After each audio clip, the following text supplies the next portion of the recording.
We're trying to dig a hole under LA, and this is to create a 3D network of tunnels to alleviate congestion. So, I mean, right now, I think one of the most soul-destroying things is traffic. People should be optimistic about the future. Humanity will solve sustainable energy. It will happen. If we are, continue to push hard, the future is bright. You are watching Elon Dot Musk, and if you like what you're about to see, please smash that like button, hit subscribe, turn on notifications, or leave something in the comments. Now let's get back to our topic. This is the first time, we're just to sort of show what we're talking about. So there are a couple of key things that are important in having a 3D tunnel network. First of all, you have to be able to integrate the entrance and exit of the tunnel seamlessly into the fabric of a city. So by having an elevator, sort of a car skate that's on an elevator, you can integrate the entrance and exits to the tunnel network just by using 2 parking spaces. And then the car gets on a skate. There's no speed limit here, so we're designing this to be able to operate at 200 kilometers an hour, or about 200 kilometers an hour, or about 130 miles per hour. So you should be able to get from, say, Westwood to LAX in 6 minutes, 5-6 minutes. There is a challenge with flying cars in that they'll be quite noisy. The wind force generated will be very high. Let's just say that if something's flying over your head, if there are a whole bunch of flying cars going all over the place, that is not an anxiety-reducing situation. A lot of people think that when you make cars autonomous, that they'll be able to go faster and that will alleviate congestion.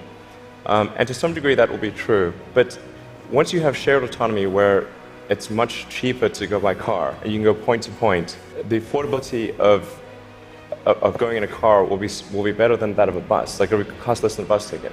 The amount of driving that will occur will be much greater with shared autonomy, and actually traffic will get far worse. This illustrates the picture of the future that I think is how things will evolve. That house roof is a solar roof. So that's an actual solar glass roof. Solar glass tiles where you can adjust the texture and the color. When you're looking at the roof from street level or close to street level, all the tiles look the same whether there is a solar panel behind it or a solar cell behind it or not. If you were to fast forward to, say, 15 years from now, it will be unusual to have a roof that does not have solar.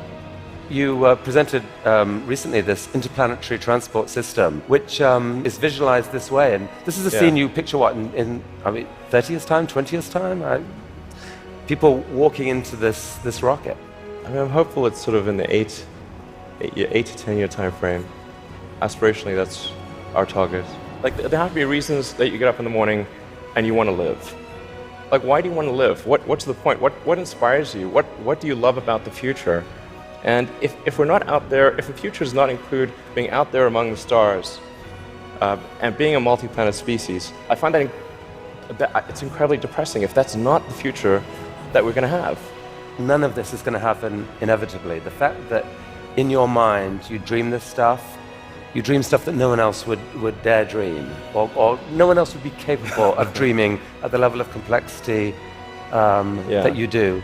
The fact that you do that, Elon Musk, is a really remarkable thing. Thank you for helping us all to dream a bit bigger. You'll tell me if it ever starts getting genuinely insane, right? I am not one of the doomsday people, which may surprise I actually think we're on a good path. But at the same time, I want to caution against complacency. So long as we are not complacent, as long as we have a high sense of urgency about moving towards a sustainable energy economy, then I think things will be fine. People should be optimistic about the future. Humanity will solve sustainable energy. It will happen. If we are, continue to push hard, the future is bright and good from an energy standpoint. We have over 100,000 people in our Full Self-Driving beta program. So you can look at the videos that they post online. I do. Okay, great. And some of them are great, and some of them are a little terrifying. I mean, occasionally the Yes. car seems to sort of like veer off and scare the hell out of people. And as far as my predictions are concerned, what tends to happen in the media is that they will report all the wrong ones and ignore all the right ones. Right. Or you know, when writing an article about me, I've had a long career in multiple industries. If you list my sins, I sound like the worst person on earth. But if you put those against the things I've done right, it makes much more sense. So it's essentially like the longer you do anything, the more mistakes that you will make cumulatively. Which, if you sum up those mistakes, will sound like I'm the worst predictor ever.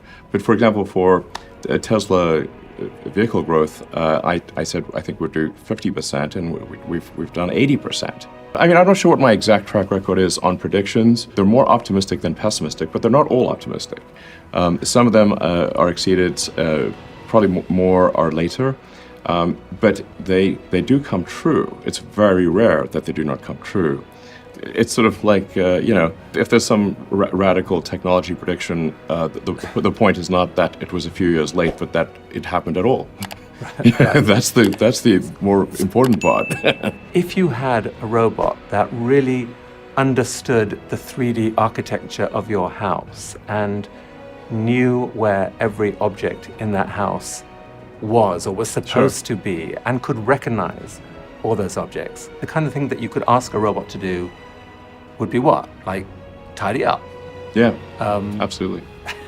Or make dinner, I guess, mow the lawn. take a cup of tea to grandma and show her family absolutely. pictures. And Exactly, take care of my grandmother and make sure, yeah, exactly. when it could recognize everyone in the home, Yeah, could play catch with your kids. yes. I mean, obviously we need to be careful that this doesn't become a dystopian situation. Like, I think one of the things that's going to be important is to have a localized ROM chip on the robot that cannot be updated over the air, where if you, for example, were to say stop, stop, stop, that would, if anyone said that, then the robot would stop, type of thing. And that's not updatable remotely. I think it's going to be important to have safety features like that.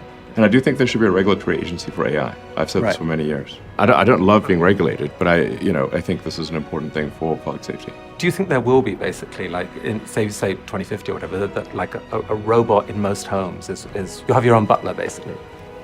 Yeah, you'll have your sort of buddy robot, probably. Yeah. The first units that we intend to make are for jobs that are dangerous, boring, repetitive, and things that people don't want to do. And, I think we'll have like an interesting prototype sometime this year. We might have something useful next year, but I think quite likely within at least 2 years. And then we'll see rapid growth year over year of the usefulness of the humanoid robots and decreasing cost and scaling up production. What do you picture the cost of one of these being? Well, I think the cost is actually not going to be crazy high, like less than a car. Initially, things will be expensive because it'll be new technology at low production volume. The complexity and cost of a car is greater than that of a humanoid robot.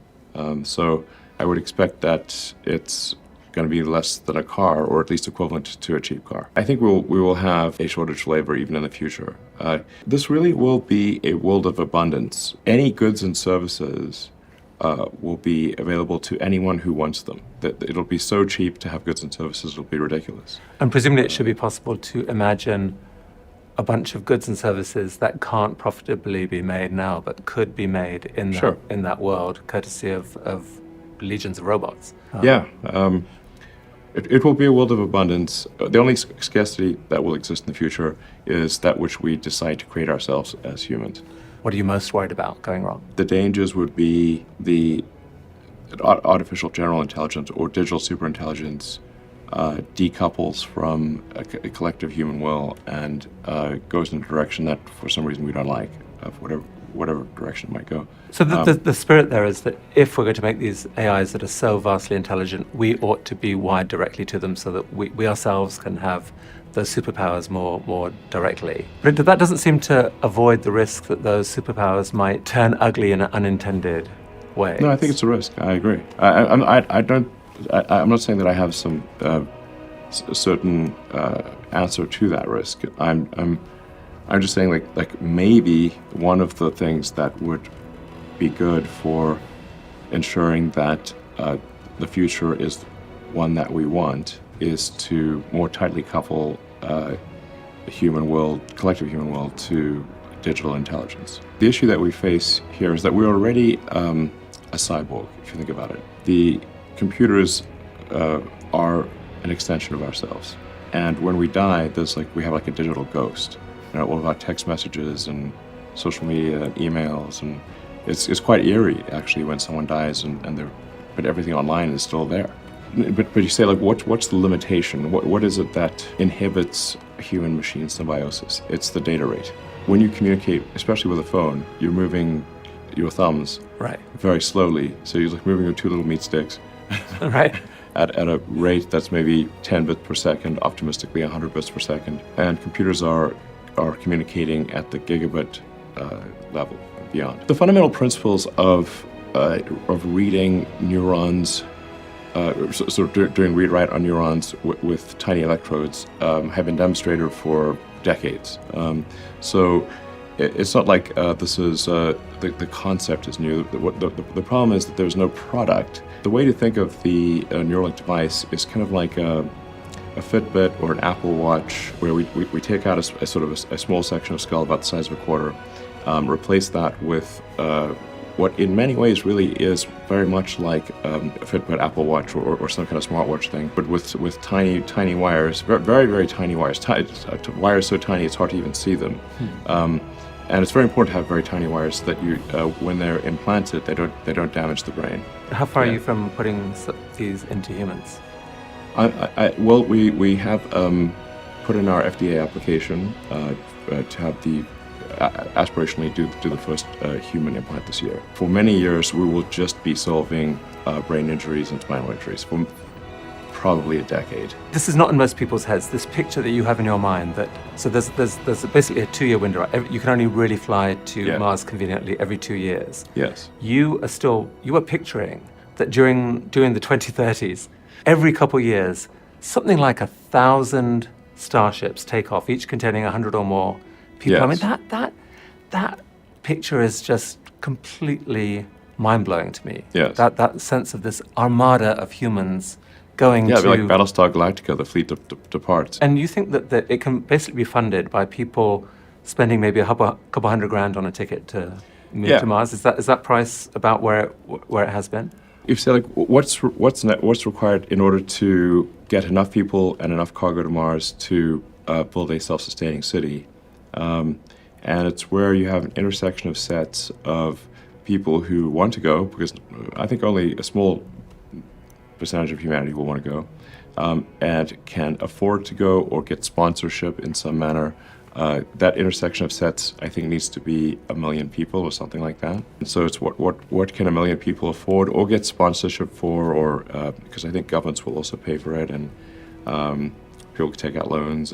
But I think at the point at which you say, okay, like if moving to Mars costs, for argument's sake, $100,000, then I think almost anyone can work and save up and eventually have $100,000 and be able to go to Mars if they want. We want to make it available to anyone who wants to go. It's very important to emphasize that Mars, especially in the beginning, will not be luxurious. It will be dangerous, cramped, difficult, hard work.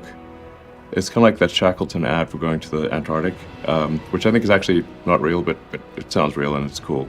It's sort of like the sales pitch for going to Mars is it's dangerous, it's cramped, you might not make it back, it's difficult, it's hard work. That's the sales pitch. But you will make history. But it'll be glorious. Right. So the reason you need the 1 million people is because there has to be enough people there to do everything that you need to survive. The critical threshold is if the ships from Earth stop coming for any reason, does the Mars city die out or not? I'll be long dead before this is a real thing, before it happens. But I'd like to at least see us make great progress in this direction. Hopefully the people of Mars will be more enlightened and will not fight amongst each other too much. I mean, I have some recommendations, but which people of Mars may choose to listened to or not. And I would advocate for more of a direct democracy, not a representative democracy, and laws that are short enough for people to understand, and where it is harder to create laws than to get rid of them. If you're going to create 1,000 of these things, they can only fly to Mars every 2 years.